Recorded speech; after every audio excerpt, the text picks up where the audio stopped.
ہم وہ لوگ ہیں پاکستان بنانے کے لیے لاکھوں جانیں مسلمانوں کی کلمہ گوؤں کی گئیں اور ہزاروں عصمتیں لوٹیں، اور نہ معلوم کتنی مسلمان لڑکیاں اور عورتیں جو ہے رہ گئیں پھر بھی ہمیشہ ہی سکھوں کے پاس، اور وہ آئی نہیں پاکستان اس اسلام کے نام پر۔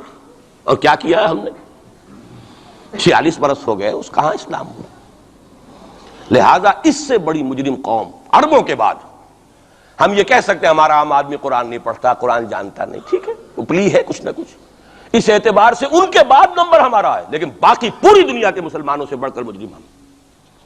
اور ہم اصل میں نہ صرف یہ کہ خود اپنے حصے کے مجرم ہیں، بھارت کے مسلمانوں کا بھی سارا وبال ہماری گردن پر ہے۔ آج میں چاہتا ہوں کہ اس کو آپ اچھی طرح نوٹ کر لیں۔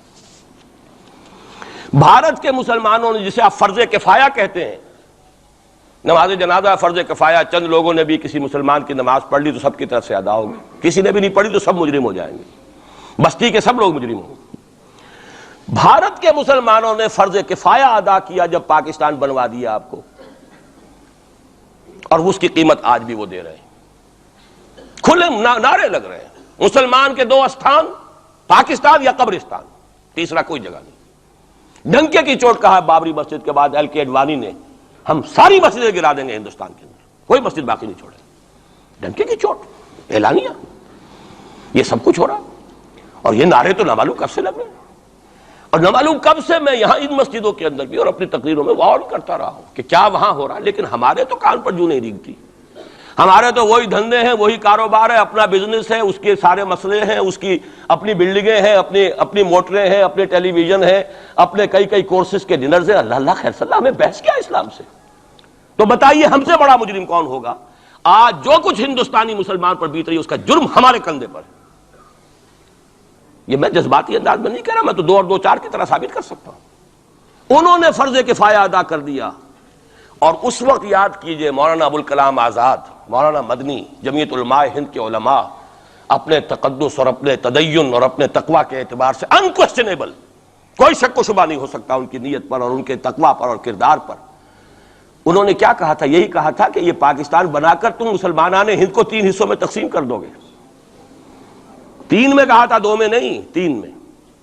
حالانکہ بظاہر تو ایک پاکستان بن رہا تھا نا، لیکن یہ مولانا ابوالکلام آزاد کے الفاظ تھے کہ 25 برس سے زیادہ یہ 2 خطے یکجا نہیں رہ سکتے، اور 25 برس کیا، 24.25 برس میں ٹوٹ گیا پاکستان، 25 برس پورے نہیں ہوئے، اور ان کے الفاظ تھے یہ کہ 25 برس سے زائد جمع نہیں رہ سکتے، 24.25 برس میں ختم ہو گیا۔ 16 دسمبر 1970 کو پاکستان ختم ہو گیا کہ نہیں ہو، 71 کو۔ بہرحال نوٹ کرنے کی بات ہے، ہم نے کیا کہا تھا؟ میں بھی مسلم لیگی تھا، میں نے بھی نعرے لگائے ہیں، چاہے غیر شعوری دور تھا، ہائی اسکول اسٹوڈنٹ تھا، پاکستان کا مطلب کیا، لا الہ الا اللہ، فلک شگاف نعرے لگائے ہیں، اور نوائے وقت کا پرچہ انتظار کرتے تھے اسٹیشن پر کھڑے ہو کر، حصار ریلوے اسٹیشن کے اوپر، کہ اب گاڑی آئی اور اب نوائے وقت لیا، اور پھیل گئے پورے شہر میں اس کو پہنچانے کے لیے۔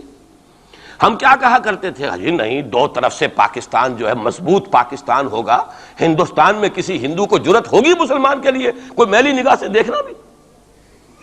وہ سارے خواب کہاں گئے؟ وہ تو حرم ہوئے، وہ 2 طرف کا جفا تھا وہ تو ختم ہوا، اس لیے کہ وہ زنبور تو اب رہا ہی نہیں، وہ تو کھل گئی، نوٹ ہی ختم ہوئی وہ مشرقی پاکستان۔ اور حال یہ ہے کہ آپ کی وزیر اعظم بنگلہ دیش نے یہ بھی پسند نہیں کیا کہ بابری مسجد پر جو بیان تھا وہ نواز شریف صاحب کے ساتھ مشترک بیان دے دیں، یہ اشتراک بھی دنیا کے سامنے نہ آ جائے کہ مشرقی پاکستان سابقہ اور اس وقت بنگلہ دیش کی وزیر اعظم، اور مغربی پاکستان جو اب وٹ ریمینز آف پاکستان کے تحت صرف پاکستان ہے، اس کے وزرائے اعظم نے مشترکہ بیان دے دیا، یہ بھی نہیں آنا چاہیے۔ یہ حال ہے ہمارا۔ حالانکہ بات اپنی جگہ پر کوئی ایسی نہیں تھی، کوئی سیاسی نہیں، ایک مذہبی معاملے کے اوپر اظہار رائے کرنا تھا، انہوں نے کہا نہیں، آپ کے ساتھ مشترک بیان میں نہیں دوں گی، نہیں دیا اس نے۔ تو وہ جو تھا 2 طرف سے جفا، وہ تو سن 71 میں کھل گیا۔ جو ہمارا حال ہے وہ تو ہونا ہی تھا، یہ ملک بنا اسلام کے نام پر، اس کا استحکام ہو سکتا تھا تو صرف اسلام کی بنیاد پر ہو سکتا تھا، اسلام سے غداری کی۔ لہذا یہاں تو اب قومیتیں ہیں، یہاں تو اب ایتھنک اور ریجنل اور نہ معلوم کس قسم کی اور لنگوسٹک جو ہے نیشنلٹیز ہیں، نیشنلزمز ہیں، وہ جو ایک امت ایک وقت میں بن گئی تھی، ایک قوم، مسلم قوم ہندو کے مقابلے کے لیے، وہ تو ختم ہوئی۔ اور حال کیا ہو گیا ہے؟ اس سے پہلے بھی کبھی کبھی ہندو مسلم فسادات ہوتے تھے، کیا سندھ سے مسلمان نہیں پہنچ جاتا تھا وہاں ریلیف کے لیے؟ کیا پنجاب سے اور سرحد سے مسلمان نہیں جاتے تھے؟ بہار نہیں گئے تھے؟ کیا کانپور کی مسجد شہید ہوئی تھی 1915 میں تو پوری ہندوستان سے مسلمان نہیں پہنچ گئے؟ آپ کیا کر رہے ہیں؟ مندر گرا دیے، یہاں بڑی بہادری کا کام کیا، مندر گرا دیے، شرم سے ڈوب مرنے کا مقام ہے۔ یہاں بھی گویا کہ ہم اپنے عمل سے اسلام کی مخالفت کر رہے ہیں۔ اسلام تو اجازت نہیں دیتا، آپ کسی اور کے جرم کی سزا کسی اور شخص کو نہیں دے سکتے۔ ہمارے پاس تو یہ سیکریٹ ٹرسٹ ہیں، یہ لوگ ذمی وہ اپنے آپ کو منواتے نہیں، لیکن ہمارے تصور سے، اسلام کے تصور سے ذمی ہیں۔ ان کی جان، مال، عزت، آبرو، ان کی عبادت گاہوں کی حفاظت کا ذمہ ہے ہمارا۔ ایک بڑی بہادری کی ہے، ذرا سوچئے تو صحیح کیا دنیا نے سوچا ہوگا، اور نتیجہ کیا نکلا؟ اگر کسی درجے میں بھی بابری مسجد کی شہادت پر کوئی دنیا میں کوئی رائے عامہ ہو سکتی تھی کوئی ہندوستان کے خلاف، ختم ہو گئی۔ جو انہوں نے کیا 10 گنا تم نے کر لیا۔ تم نے ایک مسجد گرائی ہے، تم نے اتنے 100 کہتے ہیں، پتہ نہیں مجھے تو معلوم نہیں 100 گرائے کتنے گرائے ہیں، بہرحال جتنے مندر تھے تم نے گرا دیے۔ فرق کیا ہے؟ ایک کردار ہے تمہارا، ایک ہی تمہارا اخلاق ہے، ایک ہی تمہارا معیار ہے، کوئی فرق ہی نہیں۔ بلکہ وہاں تو کم سے کم یہ تو ہے، دنیا کی آنکھوں میں دھول ڈالنے کے لیے کم سے کم یہ کہ فارن منسٹری جو ہے اس نے ریزائن کیا، ہم نے مان لیا جی ہم نہیں کر سکے، ہم مجبور ہیں، حالانکہ سب ان کی اجازت سے ہوا ہے، بلکہ ان کی ملی بھگت سے ہوا ہے۔ لیکن یہ کہ کلیان سنگھ نے فوراً استعفیٰ دے دیا، منسٹری ختم۔ پھر وہ بھارت کی مرکزی حکومت نے اور بھی پارٹیز کو بھی بین کر دیا، اور اس کے بعد یہ ہے کہ انہوں نے حکومتیں بھی 3 اور صوبوں کی توڑ دی۔ وہ تو سرخرو ہو گئے پوری دنیا کی جو رائے عامہ ہے، ہم اس کے سوا کیا کر سکتے ہیں؟ ہمارا ایک دستور ہے، دستور میں جو بھی صوبائی حکومت ہوتی ہے اس کی اجازت کے بغیر ہم فوج بھیج نہیں سکتے۔ وہاں پہ صوبائی حکومت تھی، اس نے ہمیں یقین دہانی کرائی تھی، سپریم کورٹ کو بھی یقین دہانی کرا دی تھی کہ مسجد کو کچھ نہیں ہوگا، تو ہم تو اس کے اوپر ڈیپینڈ کر رہے تھے۔ ہے سب جھوٹ، سب کو پتا تھا جو کچھ ہوگا، اندر خانے ملی بھگت تھی، لیکن یہ ہے کہ کم سے کم انہوں نے فیس سیونگ کے لیے ان کے پاس مواد موجود ہے، آپ کے پاس تو وہ بھی نہیں۔ آپ کے تو اخبارات نے لکھا ہے کہ کارپوریشنز کے ٹریکٹرز جو ہیں گئے ہیں گرانے کے لیے، اور وزراء جو ہیں، ایک وزیر کا نادر پرویز کا تو نام آیا ہے، اخبار میں خبر تھی، ہم نے بھی پڑھی تھی، فوٹو بھی دیکھا تھا کہ وہ خود ہاتھ میں پھاوڑا لے کر جو ہے وہ منظر گرانے کے لیے چلے۔ یہ جو صورتحال ہے جان لیجئے، اس وقت میں آپ کو بتانا چاہتا ہوں ہندوستان کے مسلمان پر تو جو قیامت بیت رہی ہے۔ میں نے اپنا ایک تاثر کچھ عرصے پہلے یہاں پہ بیان کیا تھا، رہا ہے میرا تاثر، اور وہ ہے اصل میں وہ لاسٹ سپر جو ہے انجیل میں جس کا تذکرہ ہے حضرت مسیح علیہ السلام نے جو آخری کھانا رفع سماوی سے قبل کھایا ہے اس باغ میں جہاں روپوش تھے اپنے حواریین کے ساتھ۔ تو اس میں یہ الفاظ آئے ہیں، میں نہیں جانتا صحیح ہیں غلط ہیں، وہ ایک علیحدہ بات ہے، کہ آپ نے وہ روٹی توڑی اور کہا کھاؤ، eat and this is my flesh, یہ میرا گوشت ہے، کھاؤ۔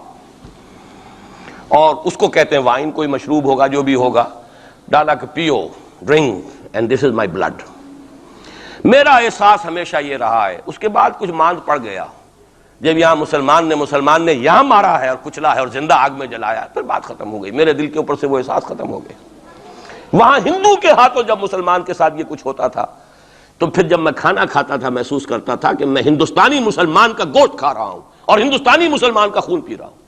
یہ ہمیں عیش جو یہاں حاصل ہیں، جو آرام حاصل ہے، جو ہمیں یہاں پر سہولتیں حاصل ہیں، جو معاشی اس کی کاسٹ پر ہے۔ اس نے آپ کو یہ ملک لے کر دیا اور آج تک اس کی قیمت ادا کر رہا ہے، اور ہم جو ہے عیش کر رہے ہیں، گل چھرے اڑا رہے ہیں۔ یہاں جس کے پاس 2 پیسے ہو گئے برقع اتار کے اس نے پھینک دیا، کہ معلوم ہوتا ہے کہ یہ تو مفلسی کو چھپانے کا ذریعہ تھا۔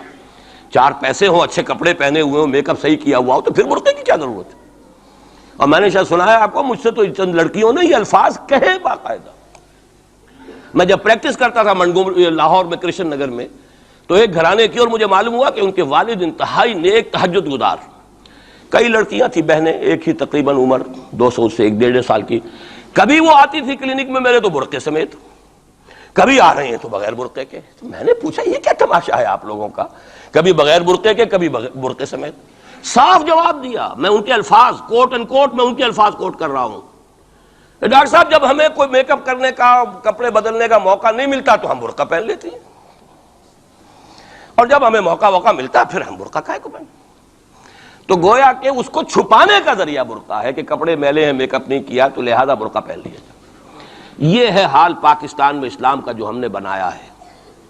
تو میں جو کچھ دیکھ رہا ہوں وہ یہ ہے کہ ہندوستان میں تو قیامت، اب وہاں جو آفیشیل فگرز ہیں 1000 1200 کتنے ہیں، لیکن کم سے کم 10,000 آدمی، اور اب یہ چین ہے فسادات کی۔ کل کے اخبار میں احمد آباد کی تھی، کبھی کہیں ہے کبھی کہیں ہے.